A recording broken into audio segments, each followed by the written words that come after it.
আল্লাহ তাআলা বলেন, বান্দা তুমি যে গুনাহ করবা এই তোমার গুনাহ গোপন করার জন্যই আমি হলাম সাত্তার।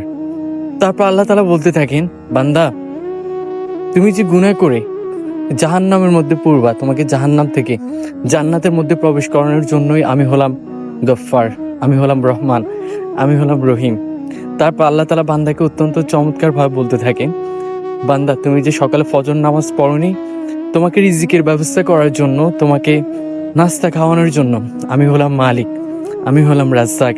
আল্লাহ তাআলা তারপর তিনার বান্দাদেরকে বলতে থাকে, বান্দা তুমি কিচ্ছু করা লাগবে না, তুমি শুধু প্রতিদিন 5 বার 5 সময়ের মধ্যে 5 ওয়াক্তে আমাকে একটু স্মরণ করিও। শুধু স্মরণ নয়, আমাকে একটু মন থেকে ডাকিও, তুমি আমাকে একটু মন থেকে তুমি অনুভব করিও, আমি তোমার সবকিছু ক্ষমা করে দিব।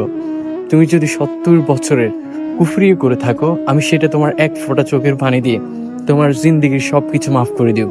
তুমি যদি 70 বছরের নাফরমান হয়ে থাকো, আমি সেটা তোমার এক ফোঁটা চোখের পানির বিনিময়ে আমি তোমার সব পাপ ধুয়ে মুছে পরিষ্কার করে দিব।